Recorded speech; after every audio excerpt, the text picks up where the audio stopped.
الرحمن الرحيم بسم الله الرحمن الرحيم. Assalamualaikum warahmatullahi wabarakatuh. Bismillah, alhamdulillah, nahmaduhu wa nasta'inu wa nastaghfiruh wa na'udzu billahi min shururi anfusina wa sayyiati a'malina. May yahdihillahu fala mudilla lahu wa may yudlil fala hadiya lahu. Asyhadu an la ilaha illallah wahdahu la syarika lahu wa asyhadu anna sayyidina Muhammadan abduhu wa rasuluhu la nabiyya rasula ba'da. Qala Allah Ta'ala fi kitabil karim. A'udzu billahi minasy syaithanir rajim. Bismillahirrahmanirrahim. Ya ayyuhalladzina amanu kutiba alaikumus siyam kama kutiba alal ladzina min qablikum la'allakum tattaqun. Wa qala an-nabiy sallallahu alaihi wasallam ittaqillaha haitsuma kunta wa adbi'is sayyi'atal hasanata tamhuha wa khaliqin nasa bi khuluqin hasanin. Shadaqallahul azim wa shadaqa rasuluhun nabiyul karim wa nahnu ala dzalika masyahidin. Ayolah hadirin kiram, bapak, ibu-ibu, saya panggil bapak saja satu, bapak dan ibu-ibu, gitu. Insya Allah nanti suatu ketika bapak-bapaknya juga tambah banyak, insya Allah, amin. Jadi bapak, ibu-ibu, saya kemarin tuh lihat masjid besar itu, Pak Samsul, wah itu kapan itu bisa dipakai itu? Kalau kita acara besar maksudnya undangannya buahnya gitu, ternyata ada masjid di situ. Saya kemarin juga kesasar nih, besar ini masjidnya nih, masya Allah. Iya, baru dibangun, nggak ada orang di sini, masih kosong gitu. Kan emang kalau kemudian ini Al-Mundami atau apa ini, masya Allah. Mudah-mudahan kita bisa ini, karena kalau masjid itu kan miliknya umat sebenarnya. Masjid itu miliknya umat, miliknya siapa saja. Boleh pakai acara selama kemudian itu dalam rangka keagamaan dan sosial atau sesuatu yang kemudian bermanfaat untuk Islam dan kaum muslimin. Harusnya begitu, nggak boleh masjid, nggak boleh tuh kalau di YouTube ya, kalau ada pengurus masjid nih untuk kegiatan keislaman atau kemudian sosial masyarakat, terus nggak boleh sampean yang dosa, nggak boleh. Nah, oleh karena itu hadirin jamaah yang muliakan Allah, sekali lagi syukur alhamdulillah kulolan panjang sudah bisa hadir dalam majelis yang mubarakah ini dalam rangka ta'lim, dalam rangka untuk mengkaji ilmu Allah. Kita ada di bulan yang kita muliakan, dalam satu riwayat disebutkan sebagai syahrul azim, syahrul mubarak, syahrul fihi lailatul khairum min alfi syahrin. Jadi bulan yang agung, bulan yang penuh keberkahan, bulan yang ada di dalamnya itu satu malam yang itu lebih baik dari 1000 bulan. Dan ini keutamaan bulan Ramadan yang tidak ada di bulan-bulan yang lain. Gitu. Nah, kita semua berharap, berdoa, mudah-mudahan kita semua yang hadir di sini, keluarga kita semua termasuk orang-orang yang mendapatkan Lailatul Qadar. Amin Allahumma amin. Salawat dan salam senantiasa kita aturkan kepada junjungan kita beliau Rasulullah Muhammad sallallahu alaihi wasallam. Hadirin jamaah yang dimuliakan oleh Allah, saya awali dengan Ramadan aja ya, karena nyambung dengan Ramadan ini. Jadi saya kemarin itu juga di komplek Angkatan Udara ya, perumahan di daerah mana itu, Pasar Kembang, agak ke sana itu. Daerah Ngesong, daerah Ngesong. Itu ya takmirnya minta fadilah atau keutamaan sholat taraweh. Nah, sekarang kan beredar itu di medsos-medsos itu ya. Hari ke-1 fadilahnya ini, hari kedua fadilahnya ini. Saya juga nggak tahu, itu baru tahu sekarang aja itu. Ada nih. Nah, itu ternyata kemudian insya Allah kayaknya ada di kitab Turatun Nasihin. Tapi yang masyhur atau kemudian kalau 1, 2, 3 nggak ada hari itu. Saya baru tahu. Dan ini barangkali kalau kemudian di dalil yang lebih sahih dan muktabar yang di kalangan para ulama itu sampaikan itu, ya ada hadis Bukhari Muslim yang sahih itu berkaitan dengan man shoma ramadhana imanan wa ihtisaban ghufira lahu ma taqaddama min dhanbihi wa man qama lailatal qadri imanan wa ihtisaban ghufira lahu ma taqaddama min dhanbihi. Barang siapa yang kemudian berpuasa di bulan Ramadan karena iman kepada Allah dan berharap ridhonya Allah Subhanahu wa taala, ghufira lahu ma taqaddama min dhanbihi, dihapus itu dosa-dosanya. Itu. Mudah-mudahan dosa kita dihapuskan oleh Allah Subhanahu wa taala. Amin Allahumma amin. Bi barakatil bulan Ramadan. Wa man qama lailatul qadri imanan wa ihtisaban ghufira lahu ma taqaddama min dhanbihi. Barang siapa yang kemudian dia itu melakukan qiyam Ramadan, yang itu tarawih itu ya, maka sama jika kemudian itu karena iman kepada Allah dan dia berharap ridhonya Allah Subhanahu wa taala, ghufira lahu ma taqaddama min dhanbihi, maka Allah Subhanahu wa taala akan menghapuskan dosa-dosanya. Jadi awalnya yo ibadah, bengine yo ibadah untuk Lailatul Qadar, masya Allah, bentahun itu, masya Allah, insya Allah, amin Allahumma amin. Nah, jamaah yang dimuliakan Allah, saya itu sering kemudian sampaikan agar kemudian kita itu mesti untuk Lailatul Qadar 99,9% dapat. Mau nobotan jenengan? Mau nobotan? Mau, semua orang mau. Ada itu caranya. Begini jamaah yang dimuliakan Allah. Jadi memang ada banyak di dalam hadis misalnya berkaitan dengan Lailatul Qadar itu kan, taharrau Lailatul Qadri fi asril awakhir Ramadan. Itu melalui Sayyidatina Aisyah, Bunda Aisyah istri Rasulullah. Bahwasanya Rasulullah itu kemudian menyampaikan, carilah oleh kalian Lailatul Qadar itu di 10 malam yang terakhir. Ada dalam riwayat yang lain itu di malam-malam ganjil di 10 yang terakhir. Berarti malam ganjil pinter mawon 21, 23, 25, 27, 29. Ada hadis yang lain yang menjelaskan tanggal 27 gitu. Lah kira-kira jenengan kalau cari itu cari yang mana tanggalnya? 10 hari terakhir.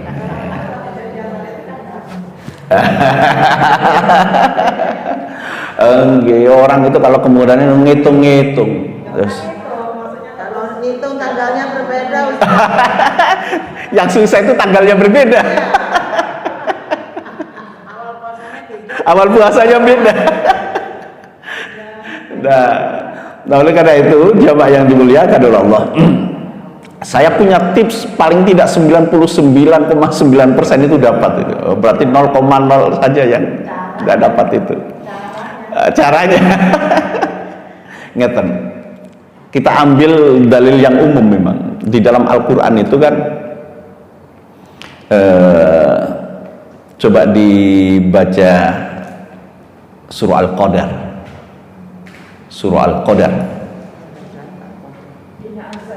Nggih. Surah Al-Qadar. Dibaca Arabnya atau artinya? Boleh Arab sama artinya biar barokah, boleh artinya saja. Nggih, monggo.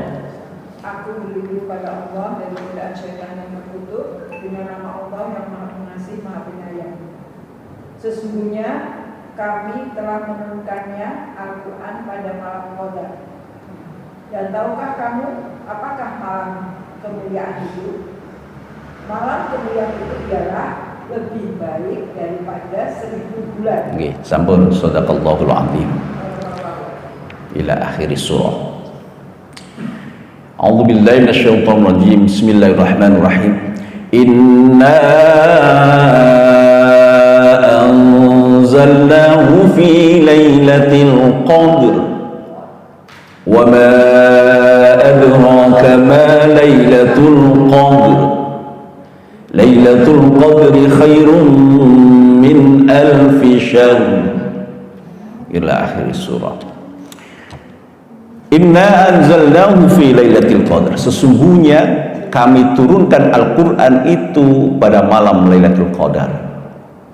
Tahukah kalian apa malam Lailatul Qadar atau malam kemuliaan itu? Itulah malam yang lebih baik dari 1000 bulan. Oh, dikunci ini Lailatul Qadar itu malam yang lebih baik dari 1000 bulan. Ya. Sekarang dibuka surah Al-Baqarah ayat 185 insyaallah.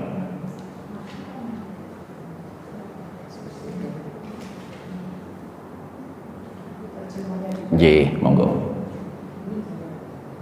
Bulan Ramadan adalah bulan yang di dalamnya diturunkan Al-Quran sebagai petunjuk bagi manusia dan penjelasan-penjelasan mengenai petunjuk itu dan pembeda antara yang benar dan yang batil.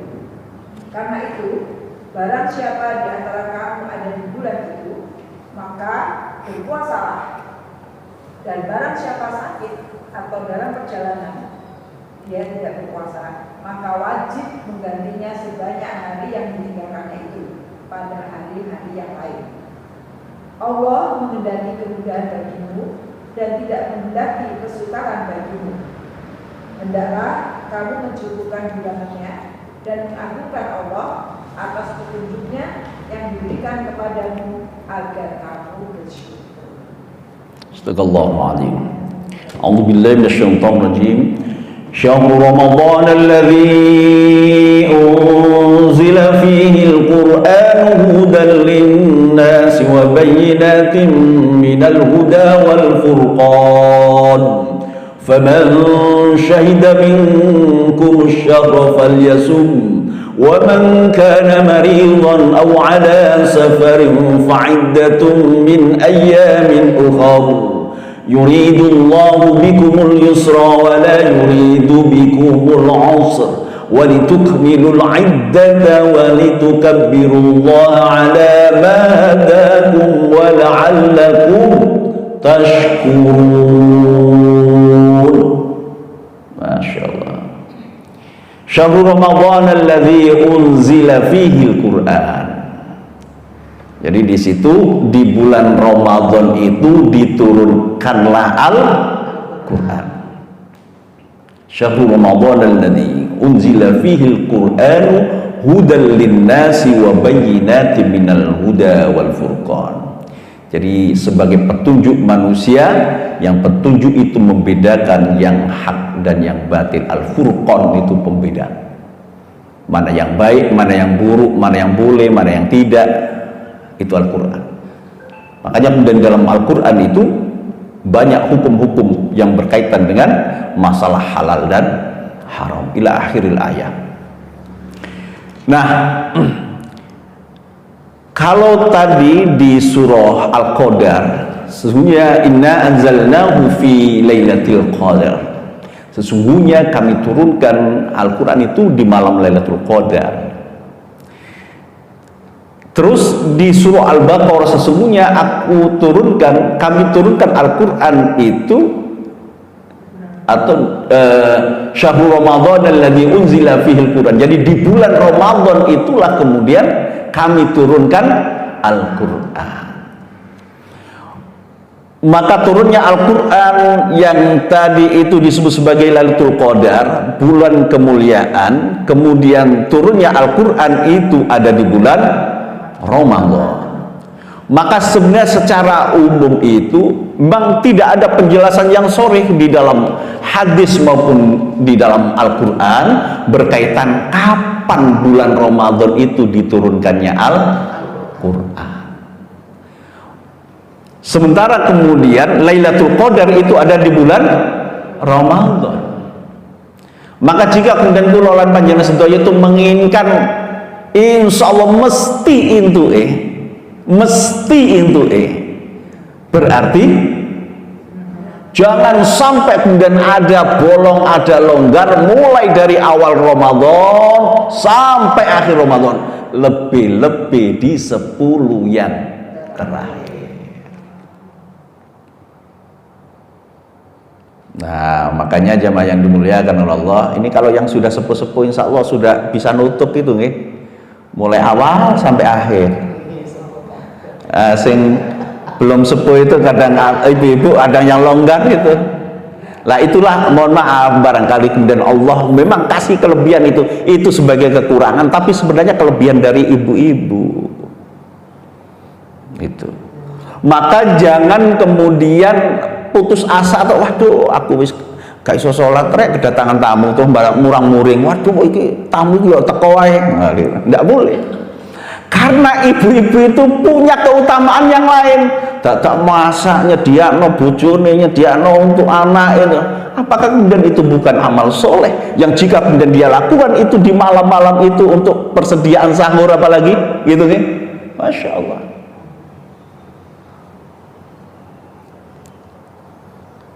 Nah memang itu kadang-kala kalau dihitung itu ada bahasanya kelemahan, tapi di satu sisi itu kelebihan, karena justru kemudian ibu-ibu yang kayak begitu itu menurut penelitian itu kan ibu-ibu itu mampu untuk ya bertahan, atau sisi ketahanannya itu lebih hebat dibandingkan bapak-bapak. Itu hebatnya ibu itu. Makanya kemudian yang kuat melahirkan itu ibu, bukan bapak-bapak, Pak Samsul ya. Kita ini kalah. Yeah. Tapi memang di satu sisi ada bahasanya itu ada apa ya? Ya memang ada kelemahan atau kekurangan barangkali, sehingga kemudian ngapunten ya, sehingga kemudian sholatnya nggak jangkep apa mboten? Ya enggak toh. Wong kalau datang bulan kan yang haram malahan, enggak boleh sholat. Yeah. Kemudian kadang puasa juga begitu, ya kan? Kemarin lu dadak lali nyaur. Apa maneh pas nom-nomane biyen niku wis kuwat misale waduh iki ya apa iki nyaure iki, misalnya begitu. Nah, di satu sisi ada kelemahan itu, tapi ada kelebihan yang luar biasa ya, jika kemudian dibandingkan bapak-bapak. Nah, jamaah yang dimuliakan oleh Allah, sehingga kalau seandainya kemudian ibu-ibu pas waktu datang bulan dan sebagainya, itu kan kemudian kita masih bisa kemudian melakukan amal soleh. Apa yang bisa dilakukan? Zikir gitu, perbanyak aja zikir sampai ngulek subhanallah, alhamdulillah, wala ilaha illallah. Atau kemudian doa yang dianjurkan, asyhadu an la ilaha illallah, astaghfirullah, nas'aluka ridhaka wal jannah wa na'udzubika min sakhatika wan nar. Diulang-ulang terus. Saya tadi dari rumah, ibu-ibu, bapak-bapak, dari rumah sampai sini, ya saya baca doa itu. Saya baca kalimat-kalimat thayyibah, baca sholawat, baca apa gitu. Nah, kita itu kalau kemudian di jalan kan biasanya ngelamun, gitu mungkin. Jangan kalau di jalan, ibu-ibu dosen kalau mau ngajar apa lagi, yang dipikirkan apa bu? Kalau di jalan sambil nyetir mobil atau nyetir sepeda? Apa yang akan diajarkan? Ya kalau kemudian berpikir begitu, insya Allah berpahala juga itu. Ya. Jangan-jangan kemudian, waduh mau rean. Hutangku itu gak kemarin-marin. Kalau kemudian itu yang dipikirkan, kadang-kala kita itu kalau kemudian di jalan itu ngapunten ya, mohon maaf, banyak hal lah yang kemudian ini. Saya aja berusaha untuk mengistiqomahkan begitu ya, entah itu baca kalimat thayyibah atau baca Quran yang saya hafal dan sebagainya. Itu pun kadang-kala nih lewat pasar misalnya. Cintaku kepadamu tak akan pernah layu. Itu zaman biyen rorekan. Mana kok cek hilang. Gak wiritan malih maksudnya. Eling Roma Irama, Bang Haji dadaan. Begitu. Tapi itu manusiawi, enggak apa-apa, biasa aja begitu. Lah nanti habis gitu terus eling meneh, Masya Allah kok nyanyi ki piye. Nah, itu zikir malih. Itu. Jadi kalau seandainya kemudian kayak begitu, biasa aja, sesuatu yang kemudian itu manusiawi. Kita tuh mau butuh lurus terus, ya enggak bisa. Kita itu ya kadang salah, ya istighfar. Makanya kemudian kita diajari istighfar. Gitu. Jadi orang itu kalau seandainya kemudian ada salah, itu wajar orang salah. Kita bukan malaikat, ya. Jadi kalau seandainya kemudian ada kesalahan dan sebagainya, kita diajari taubat. Nah, gitu. Ya. Baik, jadi jamaah yang dimuliakan oleh Allah, di kapan kula lan panjenengan sedaya menginginkan untuk mendapatkan Lailatul Qadar, nggih monggo mulai dari awal sampai akhir, nggih. Lebih-lebih pada 10 yang terakhir. Pun ngambil pokoknya tanggal 27.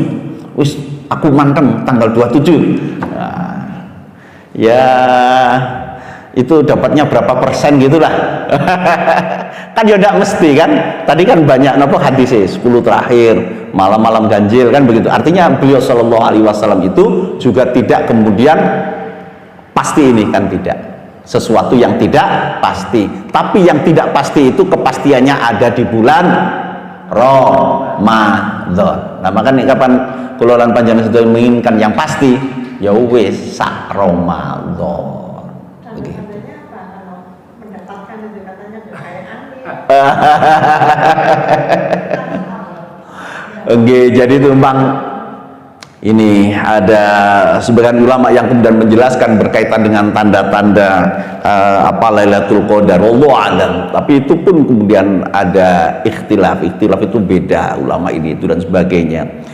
Jadi angin itu terasa kayak berhenti gitu.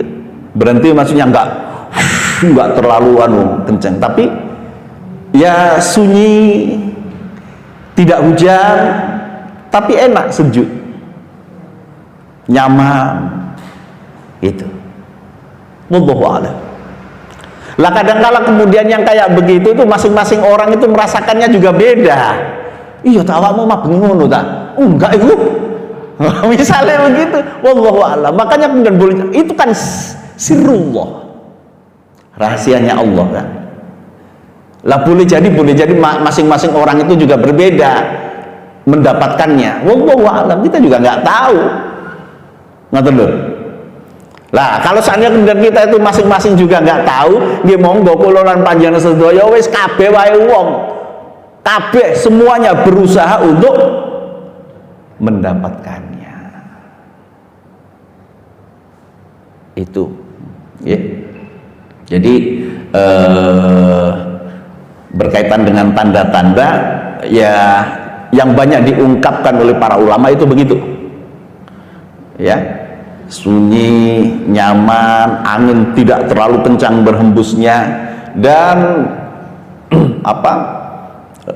langit dan sebagainya itu terlihat cerah. Pokoknya nyaman lah. Itu.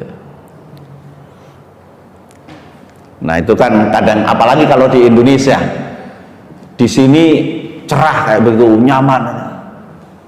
Tata udan kok ngene Kalimantan. Lho apa dadi ya Allah alam wong padha karone. Gitu. Dadak ayel-ayelan. Wong padha gak ngertine terus mari ngono ayel-ayelan pripun? Padha gak ngertine terus ayel-ayelan. Lah dadi tukaran. Soalnya padha gak ngertine, kecuali kalau kemudian barang atau sesuatu itu nyata. Sementara yang demikian ini adalah sirrullah. Rahasia Allah. Itu Bapak Ibu sekalian. Baik jamaah yang dimuliakan Allah, kita lanjutkan materi kita kemarin. Tipe-tipe orang menyembah Allah Subhanahu wa taala. Kemarin saya jelaskan ada orang itu seperti pedagang. Nah, tipe pedagang ini menginginkan jika dia melakukan sesuatu pengennya untung, ribih. Ada ribih, ada keuntungan.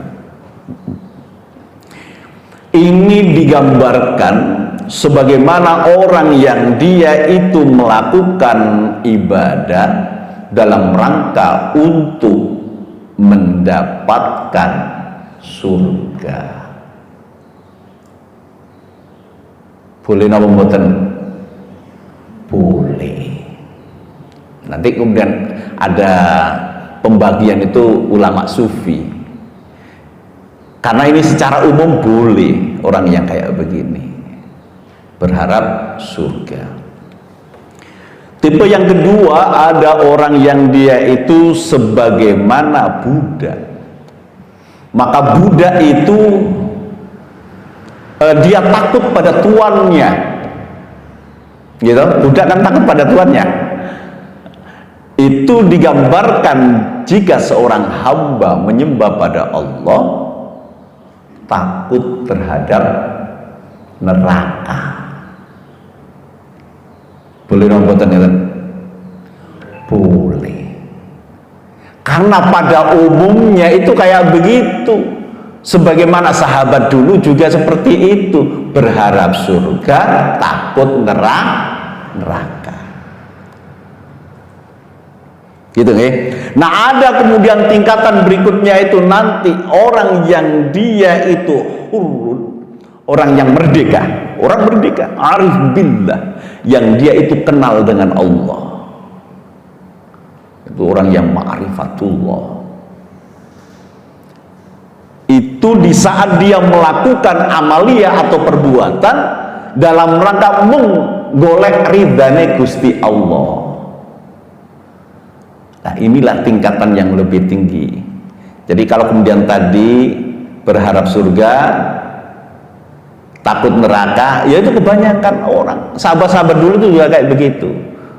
Tapi memang ada yang tingkatan lebih tinggi lagi. Ya termasuk sahabat juga ada yang tingkatan luar biasa.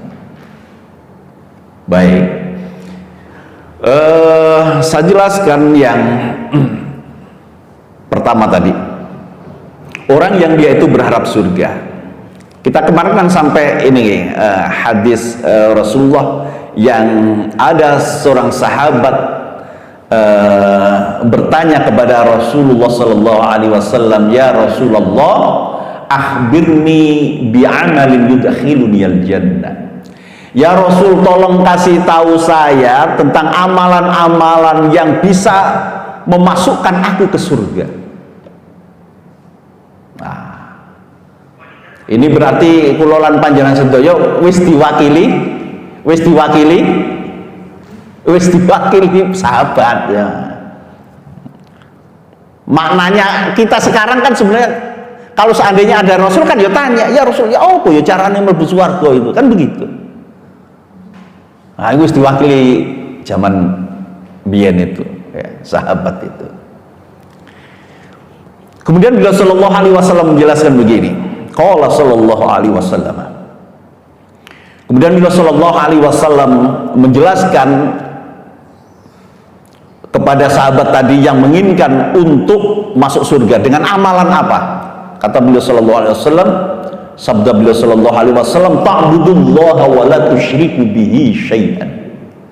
Sembahlah Allah, jangan menyekutukan Allah dengan segala sesuatu. Ini paten ini jamaah, kunci itu udah ya. Makanya kan kalau ada hadis yang sering kita dengar barangkali, man qala la ilaha illallah dakhulal jannah. Barang siapa yang kemudian dia berucap la ilaha illallah masuk surga. Miftahul jannah la ilaha illallah. Miftahul jannah la ilaha illallah. La ilaha illallah Muhammadur Rasulullah. Niku kuncine swarga. La ilaha illallah. Itu itu kuncinya surga. Kuncinya surga itu apa? Kalimat la ilaha illallah Muhammad Rasulullah, syahadat. Gitu. Makanya barang siapa yang dan dia itu sudah mendapatkan kunci, layak dia itu masuk ke surga. Tapi kayak begini jangan meremehkan. Aku wis entuk kunci yo. Dadak gak sholat, gak zakat, gak ngapi tonggone, ya mlebu swarga tapi mbuh sampean diiyek-iyek nang nggone neraka digandeni bendina pinten juta tahun juga nggak tahu kita, gitu. Karena ada sebagian orang itu yang meremehkan gitu loh, ya. Jadi, yang penting kan aku wis sahadat wis entuk surga. Iya. Memang dijanjikan begitu, karena kunci surga itu ya kalimat la ilaha illallah Muhammadur Rasulullah. Begitu. Ya, makanya kemudian syahadat itu perlu untuk dibuktikan. Jadi kalau seandainya dan kita ngomong atau ngapunten ya, kita bersaksi, aku bersaksi tidak ada Tuhan selain Allah, dan aku bersaksi bahwasanya Nabi Muhammad itu adalah utusan Allah. Kan perlu bukti. Sama tahu ibu kalau seandainya kemudian ada, aku cinta padamu, misalnya. Mana buktinya? Gitu Bu. Pengen buktinya apa betul? Cintaku kepadamu tak pernah apa?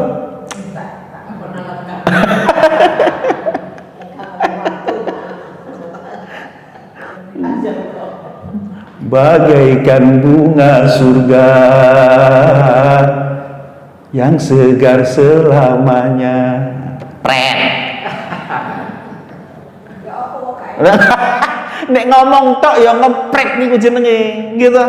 Kan perlu dibuktikan apa yang kemudian sebagai seorang laki-laki atau kemudian suami itu memberikan yang terbaik untuk istrinya. Ya, memang harus dibuktikan.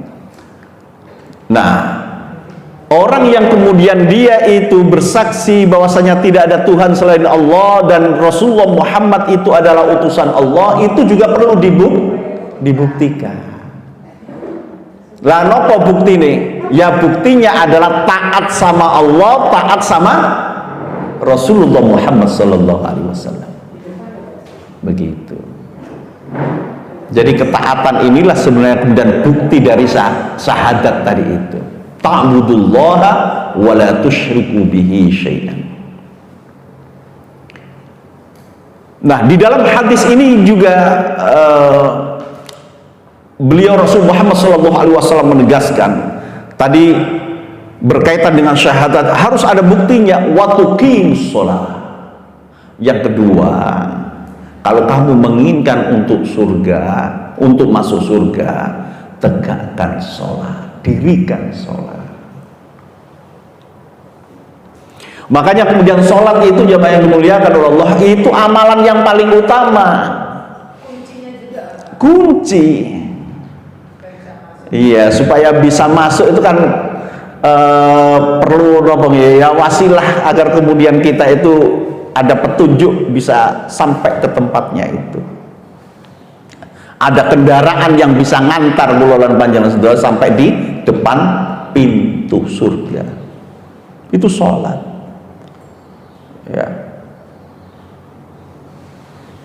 Jadi dalam satu riwayat itu beliau sallallahu alaihi wasallam menyampaikan awwalu ma yuhasabu bil 'abdu 'inda yaumil qiyamati as-shalah. Idza salahat salaha sa'iru amali wa idza fasada sa'iru amali. Kelak di yaumul qiyamah yang pertama kali dihisab oleh Allah Subhanahu wa taala itu adalah salat. Salat kita semua, salat saya, salat panjenengan semua. Sabda beliau sallallahu alaihi wasallam, barang siapa yang kemudian salatnya bagus, insya Allah yang lainnya udah lulus lah. Dan barang siapa yang kemudian dia itu sholatnya itu kurang bagus, maka boleh jadi yang lainnya itu tidak bagus. Mau sholatnya gak bagus, apalagi yang lain. Nah kita sebagai guru kan bisa itu ngukur anak itu, oh dek iki layak lulus. Soalnya bab iki dek ngerti. Ditakoki ngene ngerti. Wis busing liyane wis anu kabeh ta.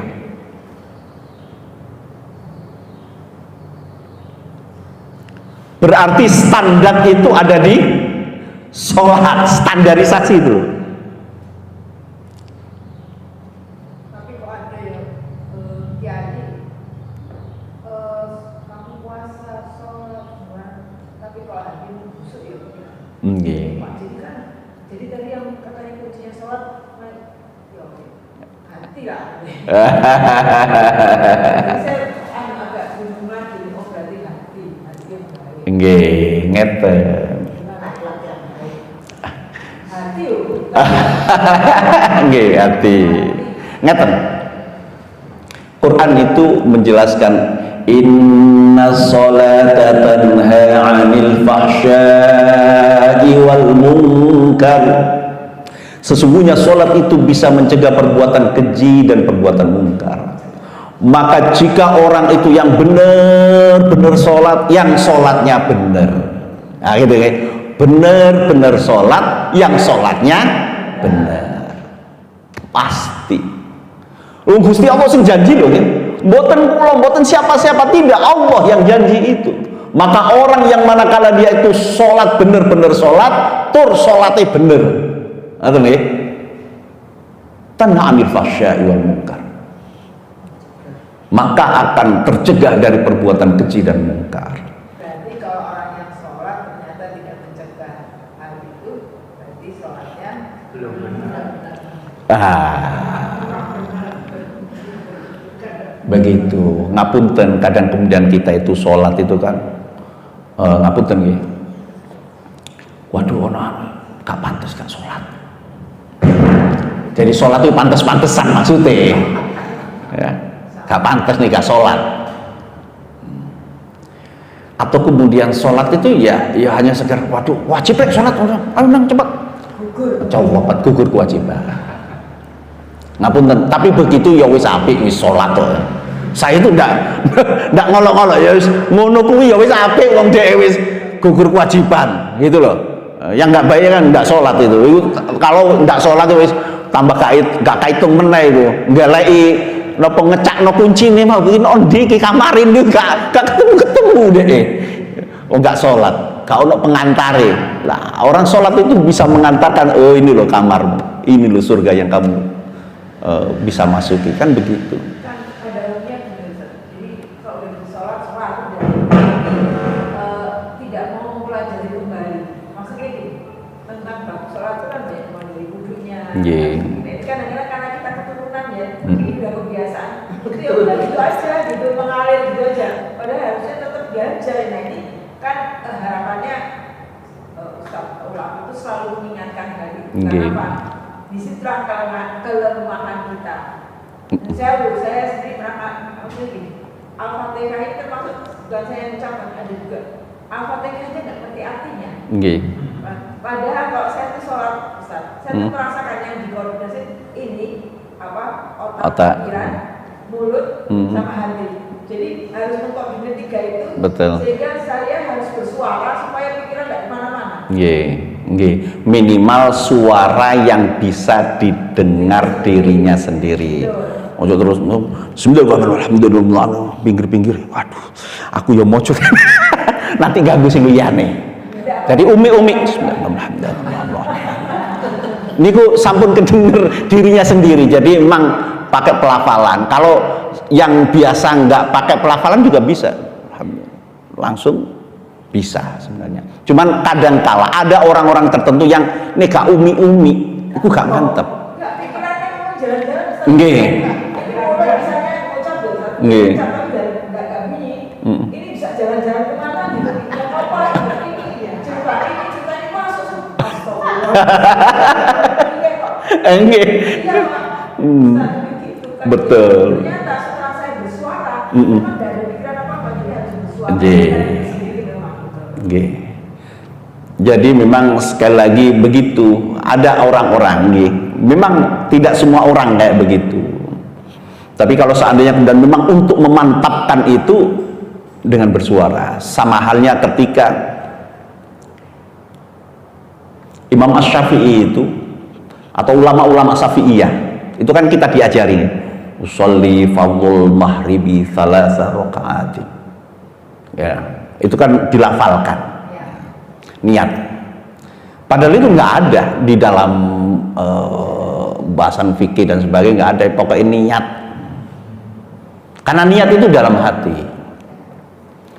Itu gandeng dengan apa yang kemudian jenengan sampaikan tadi. Orang itu kadang-kala kalau seandainya kemudian kalau nggak dilafalkan nggak mantep, atau kemudian kalau nggak dilafalkan itu yes, buang pusing dia mau lali kan.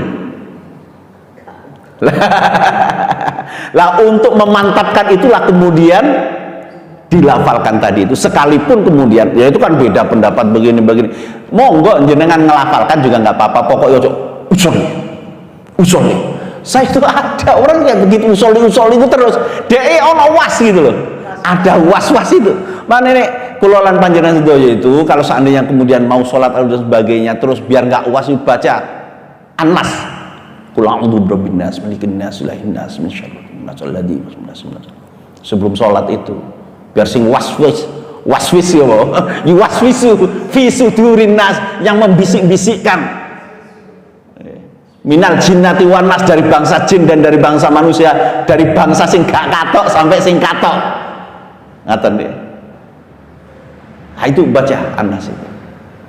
Jadi boleh sholli, cukup kamu sholli Allah usul Allah. Oh, no. Terus jadi imam ngapunten. Jadi imam dadak ngono. Saya tuh pernah begitu jamaah. Saya wis kono wis Allahu Akbar. Saya kan takbir Allahu Akbar, masuk imam apa makmum terus nunggu si anu dhisik kan enggak. Saya takbir dadak kono imame takbir meneh. Astagfirullah. Dia was. Gini Ustaz, saya kan pernah datang misalnya di masjid, terus kan waktunya mereka udah selesai zikir, sudah sholat, zikirnya itu kan banter. Saya mau baca Al-Fatihah aja nggak bisa. Keganggu gitu.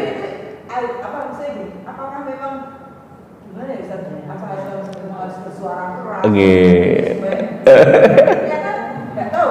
Itu saya pengalamannya begitu. Jadi mau baca Al-Fatihah aja kayaknya kacau banget ini. Ke apa ya? Keganggu dengan yang zikir gitu. Nggih. Sebenarnya gimana? Ngeten, jamaah yang dimuliakan oleh Allah. Ini pun juga ada beda para ulama berkaitan dengan zikir jahr ataukah kemudian sirriyah. Memang yang terbaik itu sirriyah sebenarnya, karena sirriyah itu sendiri-sendiri. Doa sendiri-sendiri. Itu kalau kemudian para sahabat itu sebagaimana kemudian sahabat Abu Bakar. Sahabat Abu Bakar itu tidak melafalkan dengan jahr. Tapi kalau kemudian sahabat Umar itu jahr dengan suara gitu. Nah, kalau kemudian itu dengan suara jahr dan sebagainya, ya diniatkan itu litakdib. Litakdib itu untuk ngajari orang-orang. Ngapunten nggih, Bapak Ibu kita yang di dusun atau apa, daerah-daerah itu. Dari mana kemudian beliau-beliau bisa hafal kalau tidak dibiasakan? Nah, karena kebiasaan niku mawon tuh dhek iku hafal. Nek gak ngono ya gak hafal belas iku lho. Tapi nggak tahu artinya. Nggih.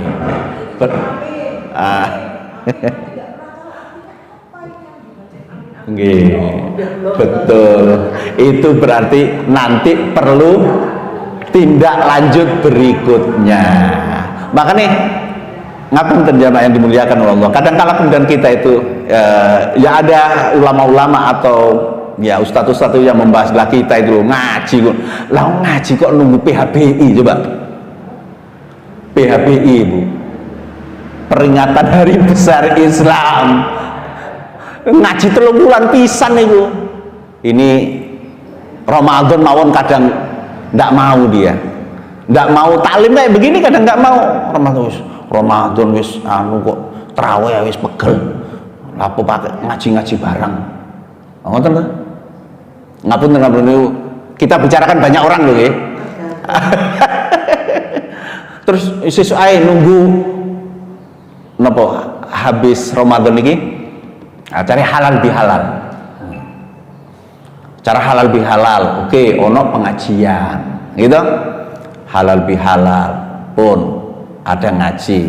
Sawal, terus napa Muharram, Safar, Rabiul Awal, Rabiul Akhir,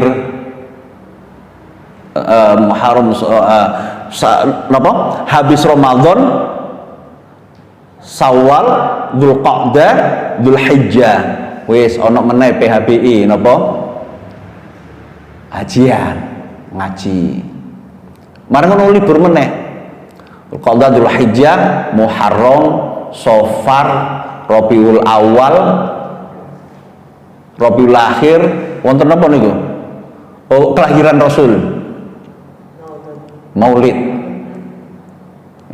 Jumatil Awal, Jumatil Akhir, Rajab.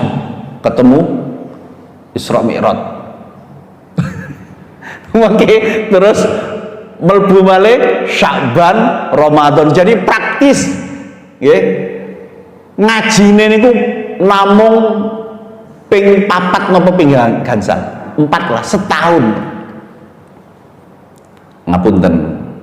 Apa yang tadi jadi keresahan jenengan tadi itu. Ustaz dia kan nyampun amin amin. Lah wong ngajine wae setahun ping 4 coba. Ngapunten. Terus nek ngaji pingine napa? Lawaan. Gitu? Lebih masuk. Ngapunten nggih. Mohon maaf ini. Terus intuke napa coba bayangkan. Makanya jamaah yang dimuliakan oleh Allah, sebenarnya konsep di dalam Islam itu ngaji yang kayak begini, taklim kayak begini, itu yang wajib itu ya begini ini. Dan yang seperti ini itu lebih afdal, lebih utama dibandingkan kemudian ngapunten ini maca ya wacan-wacan napa lah, maca selawat napa anu. Karena membaca selawat dan sebagainya itu sunnah.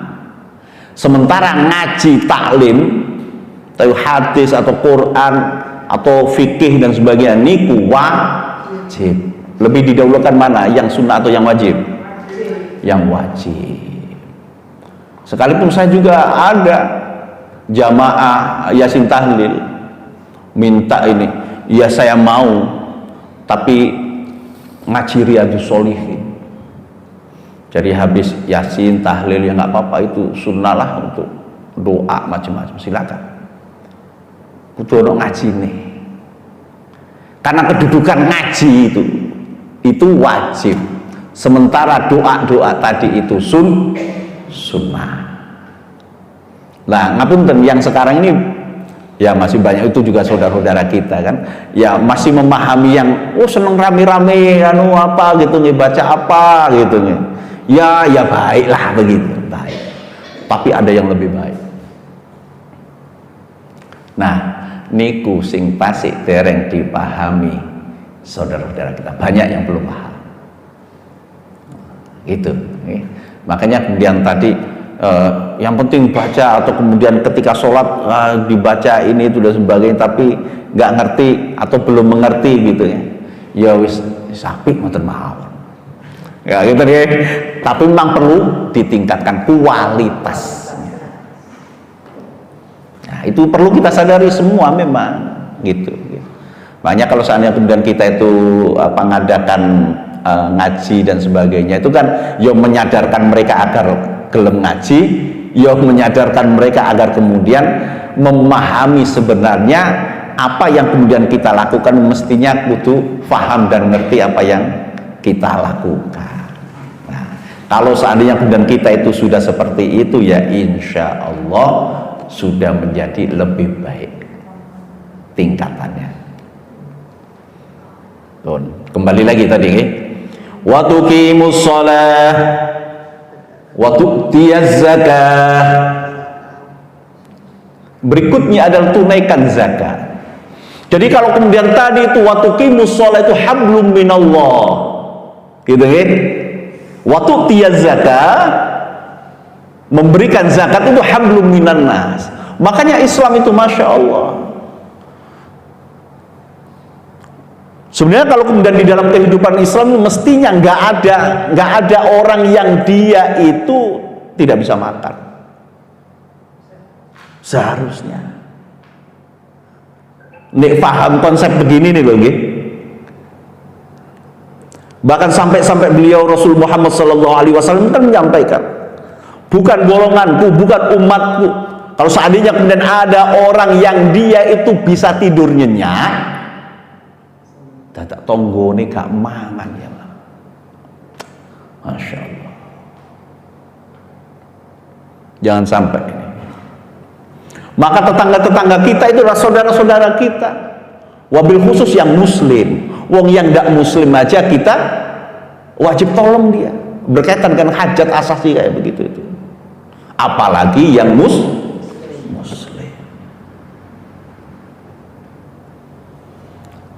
Lah kesadaran yang kayak begini ini jamaah yang dimuliakan oleh Allah penting bagi kita untuk ya faham, ngerti, tahu. Lah untuk tahu, faham dan ngerti kayak begini ini kan ngaji yang seperti ini jemaah.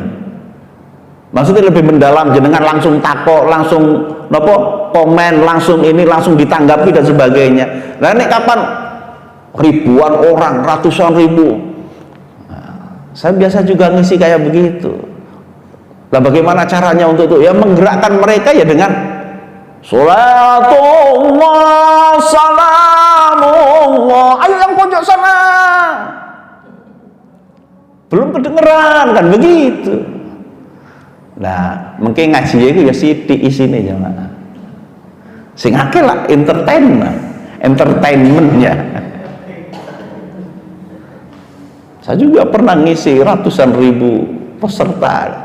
Tapi ya begitu. Jamaah banyak gitu, kolosal. Itu. Ya harus pakai begitu. Ya akhirnya memang ya bagus-bagus saja wong ngaji kok.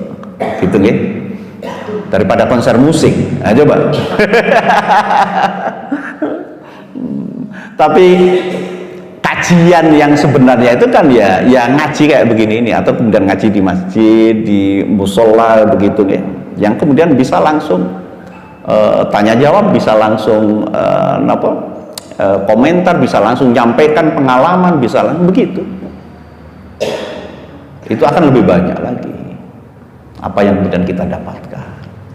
Nah, termasuk tadi Ibu ada kegelisahan misalnya terkait dengan sholat itu, nek kapan ono sing liyane apa zikir maca Fatihah kayak apa gitu, tetap muter-muter malah nggak ketemu wacane dan sebagainya. Makanya saya itu juga kalau baca Quran Bu, saya ini ya alhamdulillah ini sudah hampir separuh Quran, sudah juz 14 sekarang, 14 15. Dulu kalau muda bisa hatam 5 kali 6 kali, penggawaiannya anu tok, saiki penggawaiannya akeh, kadang pokoknya minimal ya 1 juz lah, kadang 3 juz 4 juz begitu ya. Ya berusaha untuk yang lebih baik lah nggih. Monggo kalau kemudian ini bulan Ramadan nggih, monggo jenengan ya saya mau sepertiga lah, berarti 10 juz hatam untuk Ramadan ini loh nggih. Monggo saya itu minimal 1 kali harus hatam ini. Nah biasanya kemudian tidak sampai pertengahan saya sudah hatam, tapi biasanya setelah itu kemudian saya pakai yang lain ya. Sekalipun kemudian ngaji tetap, tapi tidak kemudian harus hatam karena sudah hatam sekali paling gitu. Al-Quran ada ya Pak perintah Mboten, tidak ada. Malah kalau nggak salah menghayati. Nggih. Istilahnya perintahnya itu sampai diulang-ulang berapa kali. Nggih, warattilil Qur'ana tartila. Dan bacalah Al-Quran itu dengan tartil. Ya, Ramadan ini kayaknya seolah-olah kata itu menjadikan suatu ya. Jadi akhirnya memang mengejar kata, bukan memahami kan. Nggih. Karena memang didengung-dengungkan seperti itu dan seolah-olah memang itu pahala yang terbesar kata sekian. Jadi kadang-kadang saya juga kenapa ya saya prihatin. Kenapa kok dimotivasinya seperti itu? Nggih. Padahal di apa ya? Ini bukan ya kalau betul datang sih. Ya, kadang-kadang saya kayak gitu, saya bisa 5 kali, 10 kali dulu. Nggih. Ada kerjaan lain. Oke, banyak saya dulu itu bisa khatam 5 kali 6 kali itu waktu SMP SMA itu. Pas ya, apalagi sekarang. Iya, kan habis gitu apa lagi gitu ke masjid lagi. Saya dulu kan ya ngapunten deh, nggone nang masjid ini. Nanti siang juga begitu, malam kan sampai malam itu. Apalagi dulu itu sekolahnya kan libur Bu ya. Ramadan kan libur dulu. Full. Kita aja sekarang yang ini. Ya. Kalau dulu full gak ada sekolah, Ramadan libur. Gitu, zaman-zaman itu. Ya. Cuma ada pondok Ramadan.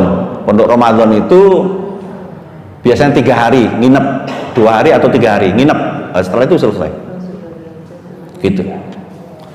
Nah kalau kemudian sekarang ini ya saya memang target paling tidak dan 1 kali khatam. Lah kalau kemudian jenengan misalnya ngapunten masih belum bisa dan sebagainya, ya tadi itu saya sarankan mungkin sepertiga berarti 10 juz atau 5 juz. Gimana?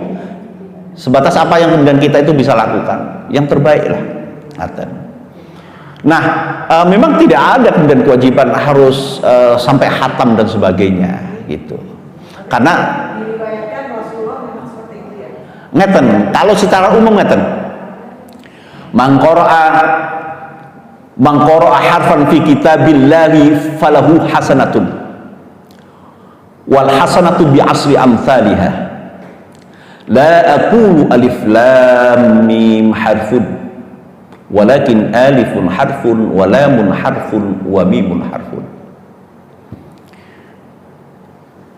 Barang siapa yang kemudian dia itu membaca huruf-huruf di Al-Quran itu, maka 1 huruf itu mendapatkan 1 kebajikan, yang 1 kebajikan dilipat gandakan menjadi 10 kali kebajikan.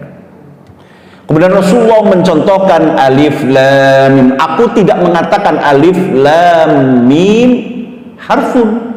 Aku tidak mengatakan orang yang dia itu membaca alif lam mim itu 1 huruf, tidak.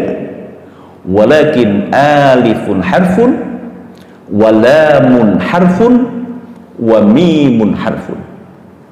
Akan tetapi alif itu 1 huruf, lam itu 1 huruf, mim itu 1 huruf. Ngapunten ini, saya tuliskan sini. Jadi kalau seandainya kemudian alif lam mim itu kan 3 huruf begini, Bu. Alif lam mim, biasanya gini. Ini 1 huruf. Ini 1 huruf. Ini 1 huruf. Jadi manakala ada orang itu yang kemudian membaca alif lam mim,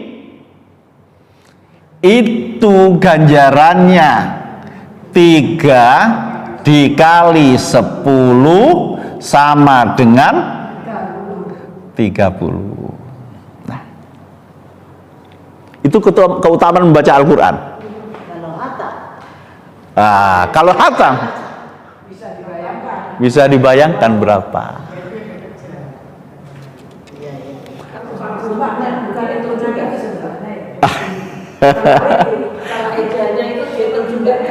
Kalau salah ejanya bagaimana? Jamaah yang dimuliakan oleh Allah, asalkan ketika kita baca itu tidak menyengaja salah, insya Allah ma'fu. AIU-nya fathah, kasroh, dzumanya salah misalnya. Makanya ibu tadi itu sampaikan warattilil Qur'ana tartila. Iya, soalnya ada di YouTube begitu. Jadi ada yang ngaji Pak. Datang. Kamu itu istilah kata Susah juga. Baru dia baca pelan-pelan. Nah itu yang benar. Nah, makanya saya tidak bisa bayangkan kalau orang yang misalnya baca secepatnya kayak gimana. Kenapa pasti saya termasuk orang yang baca. Jadi bacanya ya cepat. Gini, mang ngeten. Kalau kemudian orang yang dia itu sudah, apalagi hafid, yang dia itu hafal, maka boleh jadi bacanya cepat. Sama halnya jenengan itu, wis biasa mau coba buku nih dewe, bu dosen ngajar sing bendino sing diajar, sama kayak saya ngajar nggak tahu sinau apa untuk materi ini apa. Oh itu, ya wis ono nang kene. Nah, itu terus kemudian kita itu baca jamaah. Itu nggih ngapunten. Ya, insya Allah lebih cepat. Itu sebagaimana kemudian Sayyidina Utsman pada waktu itu paling tidak kemudian sehari itu khatam beliau. Tapi kayaknya Rasulullah juga pernah melarang orang yang hanya ngaji tok, terus ada yang puasa terus yang. Nggih, betul. Kalau masa 3 orang ya kejadian 3 orang yang seolah ibadah. Salat, puasa, nggak gelem rabi. Tabatul, nggak mau nikah. Sebenarnya dari kisah itu kan sudah bisa diambil hikmahnya misalnya. Tidak seperti itu yang dikehendaki Rasulullah juga nggak seperti itu. Tetap haknya tubuh gimana? Kan ada sekarang yang memang ada puasa tiap hari juga ada. Tapi ternyata memang tubuhnya ada ya. Nggih, ngeten. Makanya jamaah yang dimuliakan Allah. Makanya kayak begini kan perlu ngaji-ngaji kayak begini jamaah. Sehingga kemudian kita itu bahasanya itu memahami sesuatu itu lebih holistik. Holistik itu tahu. Muncul. Tidak hanya dari satu sisi, tapi tekan dukur. Itu. Ternyata. Begitu. Ternyata. Begitu. Ternyata. Nah, begini Ibu penjelasannya, Mang. Jadi pada umumnya banyak orang itu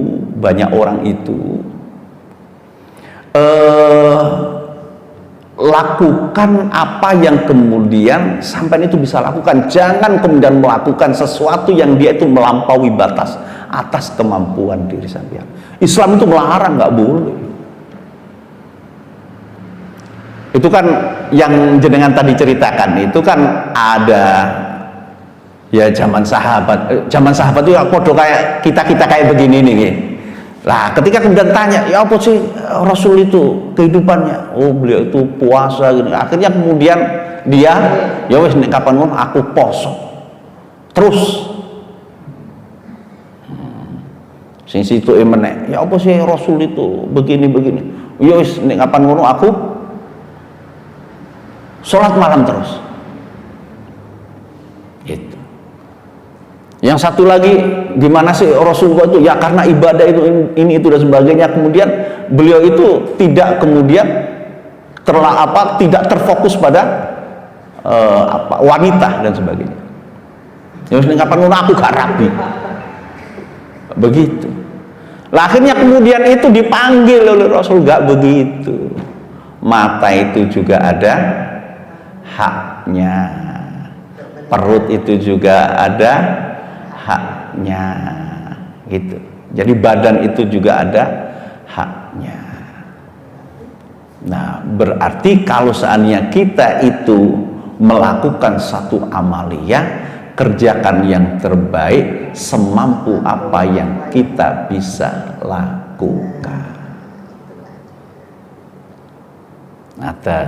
Lah ngapunten pada saat sekarang ini ya kadang-kala kemudian masih ngapunten ya, masih ada kemudian saudara-saudara kita yang memahami kayak tadi wis ben api poso terus. Ya gak mesti bojomu lah ya piye poso terus. Mikir awake dhewe. Lo anake piye? Kan tidak begitu. Makanya kemudian yang dicontohkan oleh beliau sallallahu alaihi wasallam itu masya Allah luar biasa. Ya. Mananya nggak boleh ekstrim begitu, itu kan ekstrim. Maunya baik malah jadi nggak baik. Puasa itu baik apa tuh? Baik. Tapi nek kapan poso terus. Apabila kita Nah, kalau kemudian membelengkan terbengkalai yang lain kan jadinya nggak baik. Nah, kalau seandainya jenengan mampu, lah bahas tidak masalah. Wah, aku wis sugih, kabeh ono, aku dadi bos. Oh, kari ngene tok wis arek-arek wis mlaku kabeh, gak butuh sembarang tinggal. Bojo nang omah wis gampang anu. Gak apa-apa poso. Dadak bendinane ngapunten. Mikuli barang nang ngone pasar. Dadak kelakuane kate poso terus. Ya gak iso mikul urusan. Dadak pingine salat malam terus. Itu, Pak. Iya, gak kerja, kabeh malah mboten terbengkalai, gak terurus. Begitu. Oleh karena itu jamaah yang dimuliakan oleh Allah. Jadi ngaji-ngaji kayak begini ini ya mengingatkan kita semua, saya, panjenengan semua, agar kemudian memang ingat lakukan yang terbaik apa yang diajarkan oleh Islam, yang diajarkan oleh Allah, yang dicontohkan oleh beliau baginda Rasulullah Muhammad SAW. Lakukan yang terbaik. Itu. Jangan kemudian terlalu ekstrim kayak tadi itu. Malah jadinya nggak baik. Nah, memang tadi saya contohkan, saya itu bisa hatam 5 kali 6 kali SMP SMA kalau tanggungan Ibu. Nah, itu kan kemudian saya kuliah, mungkin kuliah dulu masih 4 kali masih bisa. Nah, kalau sekarang ini awal-awal dulu tuh masih 2 kali 3 kali masih bisa, masih inilah nutut ininya. Nah, kalau sekarang kan yo ngisi kono, kapan turunnya? Capek kadang. Oke. Makanya kemudian saya batasi ya paling tidak saya hatam sekali, dan setelah itu kemudian saya gunakan apalah nanti baca tafsir, baca kitab yang lain, mutolaah bahasanya nih, belajar. Ustadz ini belajar Ibu, ngapunten. Enggak belajar. Belajar itu kan sampai akhir. Nggih, leres betul. Makanya kemudian ini berdasarkan pengalaman. Ini dari teman saya itu kan cerita. Nah, dia kalau melihat ini yang lain itu pada bumi ada seorang ibu dalam pakaian yang kumpul dengan bumi dianggap yang sewu. Nah, dia melihat hal itu, ada kerudung gitu loh. Sama dia diajak pulang ke rumah, disuruh mandi, dikasih pakaian, makan, dipulangkan ke jadi ceritanya dia datang ke misalnya ke Surabaya itu untuk mencari suami yang jalan tapi kok nggak ada kabar. Nah, dengan keadaan yang nggak punya itu terus dia kan jalan kotor enggak. Yang Betani ini selalu ditekankan di melihat orang yang susah, melihat orang yang celaka, di situ ada Yesus. Nah, sehingga dia nggak ada rasa jijik.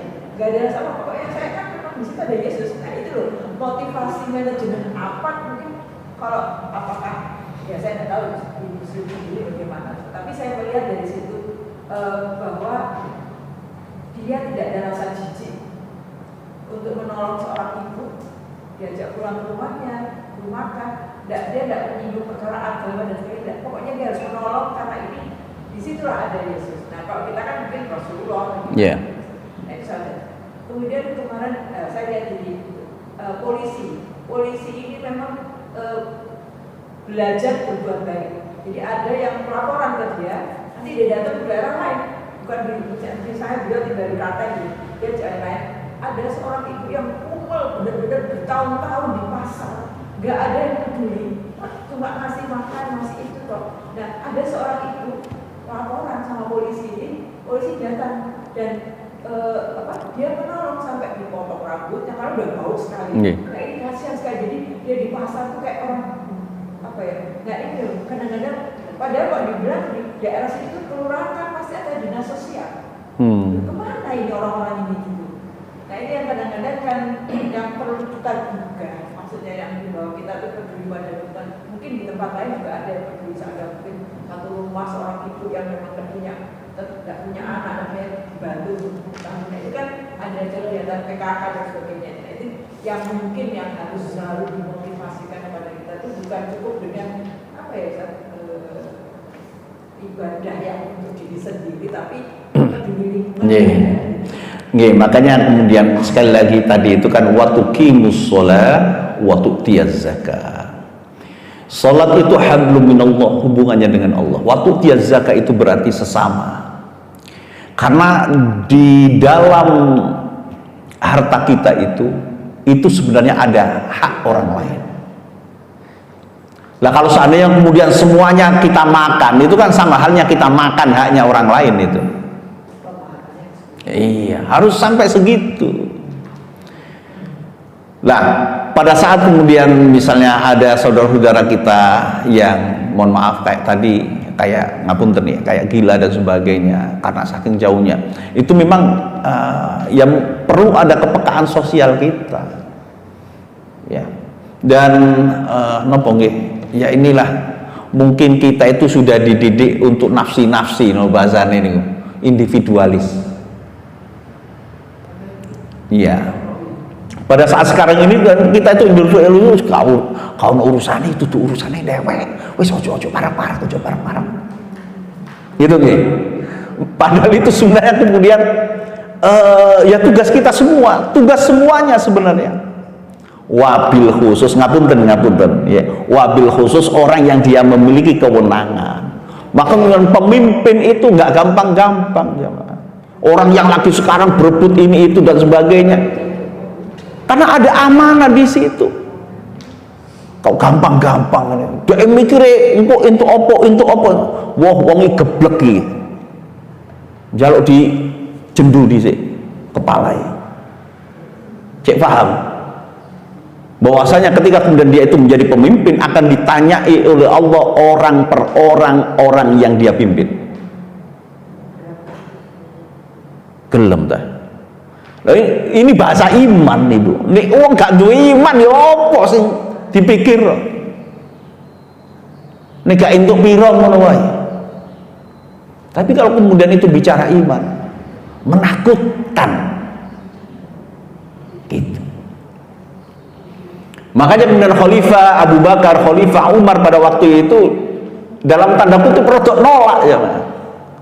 Gak gelem tadi khalifah atau dari pemimpin, karena bagaimana kemudian aku bisa mempertanggungjawabkan seluruh kaum muslimin, mempertanggungjawabkan seluruh rakyat, sementara aku dewi, aku sendiri mempertanggungjawabkan diriku kepada Allah Subhanahu wa taala saja belum tentu bisa.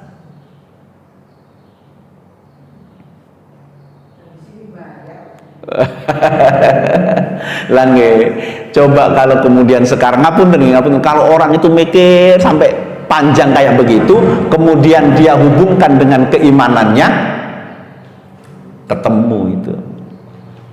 Lah zamannya sekarang kan nggak nyambung dengan iman itu loh, Bapak Ibu ya, nggak nyambung dengan agama itu. Akhirnya kemudian ya wis karep-karepe dhewe lah. Begitu. Pun kembali lagi. Wa tuqimus shalah wa tu'tiyaz zakah wa tasilur rahim. Yang keempat, agar kamu bisa masuk surga, sambung tali silaturahim. Saya mempelajari berkaitan dengan ekonomi Islam, ya. Jaring-jaring sosial, bagaimana kemudian untuk mengatasi ekonomi sosial masyarakat, itu Islam itu menegaskan berkaitan dengan infak sedekah atau kemudian kita mengeluarkan zakat dan sebagainya, itu memang kalau bisa kepada kerabat itu berarti ya orang-orang dekat dengan kita, keponakan, minsan, mindo. Kalau seandainya kemudian itu ketemu, kalau seandainya dia ada kebutuhan dan sebagainya, itu lebih layak kemudian kita tolong. Nah kalau seandainya kemudian semua orang itu kayak begitu, semua kaum muslim, karena itu kan panduannya Quran, hadis ini. Ya. Kalau kemudian semuanya itu memahami kayak begitu kan sebenarnya sudah selesai. Bahasan berkaitan dengan ekonomi sosial masyarakat. Nah, belum lagi kalau kemudian nanti ditopang dengan baitul mal dan sebagainya. Itu. Dalam lingkup kecil itu kayak begitu, kerabat dan sebagainya itu harus tertangani dulu itu. Nah, kalau kemudian dalam lingkup besar, kalau seandainya kerabat nggak ada, ini nggak ada, dalam lingkup yang lebih besar lagi nggak ada, maka negara turun tangan. Yang kalau dalam Islam itu disebut dengan baitul mal. Baitul mal itu kas negara, APBN. Dan Islam itu tidak kemudian mengunggul-unggulkan, dibangun naik, iki istanaku, ben luwe gede, iki pikirane sopo ngono kuwi. Gak ada. Makanya kemudian Rasulullah, para sahabat-sahabat Khulafaur Rasyidin gak ketemu istanae. Ada? Istana dari Abu Bakar, Umar, Utsman, Ali. Ada? Gak ketemu. Karena beliau lebih mengutamakan pelayanan dibandingkan nggone dheweke lungguh. Kantor itu bisa jadi di rumah beliau aja sudah cukup, di Masjid Nabawi pada waktu itu sudah cukup ngatur sak jazirah Arab.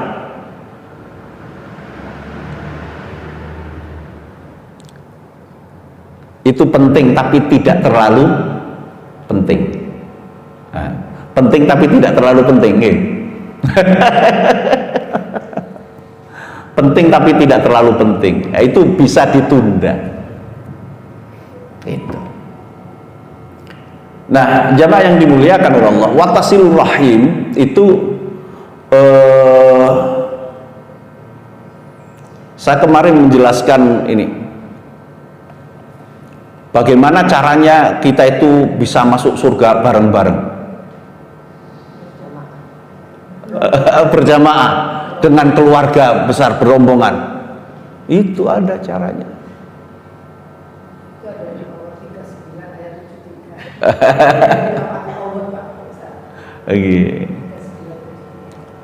Ada di surah At-Tur, ada di surah Ar-Ra'd itu ada. Lebih gamblang lagi surah Ar-Ra'd itu. Ya. Jadi akan masuk ke surga dengan bapak-bapak mereka, dengan pasangan-pasangan mereka yang dulu di dunia, dengan anak cucu mereka, semuanya jannatu adnin yadkhulunaha wa man salaha min abaihim wa azwajihim wa dhurriyyatihim wal malaikatu yadkhuluna alaihim min kulli bab. Jadi memang harus ya tolong menolong, ya wa ta'awanu 'alal birri wat taqwa wa la ta'awanu 'alal itsmi wal udwan. Tolong menolonglah kalian itu dalam hal kebaikan dan takwa.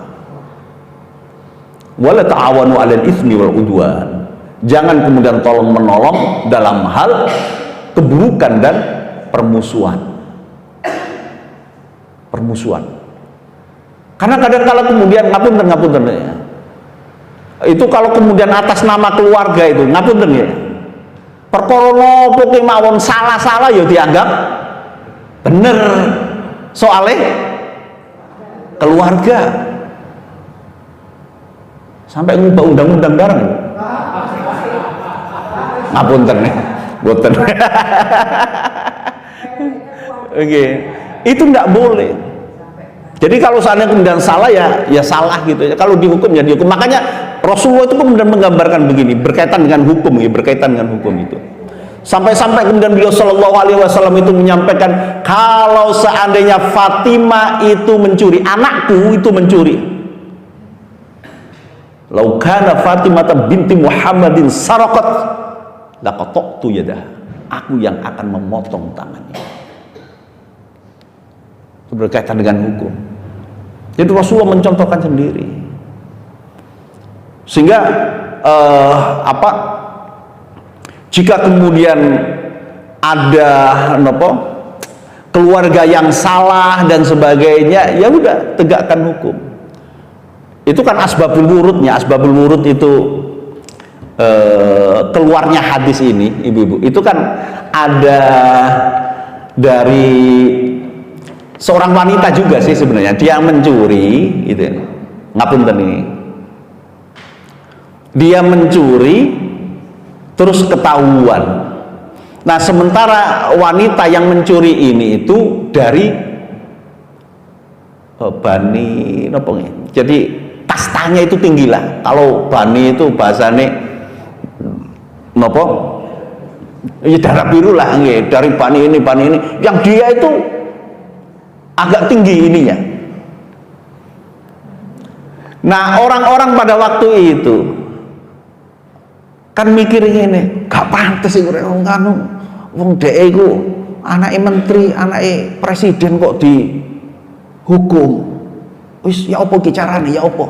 Ngomong ae nang Nabi Muhammad. Itu enggak keringanan. Padahal ayat itu sudah turun di dalam Al-Qur'an, wasariqu wasariqatu faqta'u aydiyahuma. Pencuri laki, pencuri perempuan, maka potonglah tangannya. Yang itu nyurinya bukan nyuri sedikit loh nggih. 1/4 gram ya. Hitungannya paling dia 1 jutaan lah, 1,5 juta gitu. Itu sudah nisab, itu nggak boleh. Kecuali kalau kemudian dia itu kelaparan dan sebagainya, ndak mangan berapa hari terus dia opono itu dicupuk, misalnya begitu. Itu boleh jadi kemudian ada keringanan. Tapi kalau misalnya dalam kondisi normal, ndak ada ini, ndak ada apa, dia berkecukupan dan sebagainya, terus ngambil, iku jenenge bukan kebutuhan, tapi pekerjaan ya. Penyakit, iya betul, penyakit. Nah, pada waktu itu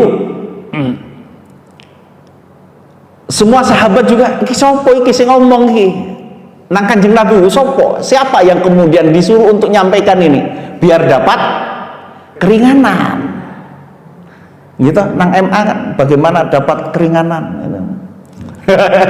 6 MK sopo sih nyampe nang MK iki isok keringanan, misalnya begitu ya. Terjadi sekarang ini, zaman Rasul yo podo jamaah siji wonge wae. Nah, pada waktu itu kemudian para sahabat itu mengusulkan Usama. Usama itu putra dari Zaid. Zaid itu anak angkat Rasulullah. Usama bin Zaid. Dulu saking cintanya Rasulullah kepada Zaid itu, sampai kemudian Rasulullah menyampaikan Zaid bin Muhammad. Yang itu ditegur di dalam Quran. Nggak boleh ya, bin itu harus dikembalikan lagi kepada bapaknya. Makanya kemudian anak angkat itu tidak boleh dibinkan pada bapak angkatnya, nggak boleh. Dia harus kembali kepada usul garis keturunannya. Nah, Zaid anak angkat Rasulullah inilah yang kemudian memiliki putra yang namanya Usama. Jadi Usama itu cucu dari anak angkat Rasulullah. Selain Hasan dan Husain ya. Kalau Hasan Husain itu cucu kandung, anak cucu kandung diri. Tapi kalau Usama itu anak cucu dari anak angkat Rasulullah. Nah, Rasulullah itu juga cinta betul kepada Usama ini gitu. Maka pada waktu itu orang-orang menyampaikan, udah Usama kamu saja sampaikan kepada Rasulullah agar kemudian wanita dari suku ini, pemuka dari suku ini diampuni.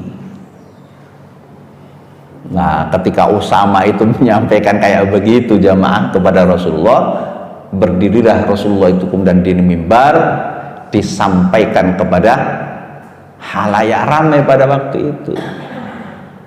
Beginilah dulu umat-umat terdahulu itu hancur itu perkara ini kuwi. Nek ono wong sing atas, wong sing napa bahasane pangkat-pangkat ngelakoni salah gak dihukum. dilindungi. Nek ono wong sing nisor-nisor melakukan kesalahan, hukum ditegakkan. Kejadian sekarang Bapak Ibu, kejadian. Dan itu Rasulullah menyampaikan, begitulah dulu, zaman dulu itu banyak kaum-kaum itu dihancurkan oleh Allah perkara yang ngono kuwi. Baru kemudian Rasulullah mengungkapkan tadi itu, lau kana Fatimah binti Muhammadin sarqat laqattu yadaha.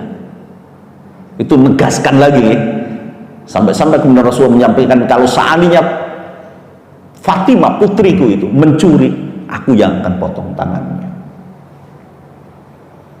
Maka kemudian penegak hukum itu ya memang berat ya, memang berat, apalagi pada saat sekarang ini. Masya Allah.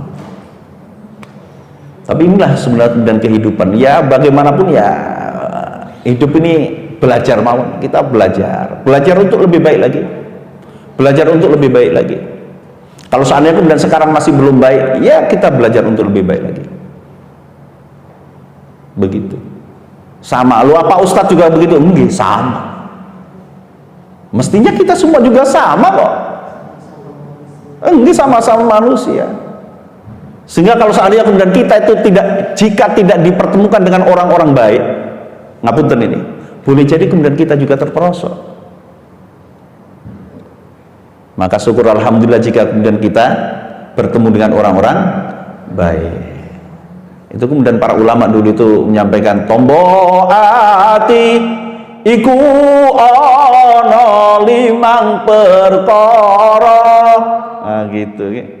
Maca Quran angen-angen sak maknane, kaping pindho salat wengi lakonono, kaping telu wong kang saleh kumpulono. Deng deng deng deng deng deng deng. Nah iki tiap bulan Ramadan baca Quran sak maknane, nek saged nggih ngerti maknanya. Oh Masya Allah, iki to ceritane Nabi Yusuf. Tadi saya ngisi sabatane habis kultum subuh tadi itu kan ngisi lagi itu surah Yusuf. Oh ini ceritanya Nabi Yusuf ini. Oh ini Nabi Yusuf ngomong sama bapaknya, ini orang itu aku melihat 11 kaukab bintang, matahari dan bulan itu sujud kepadaku.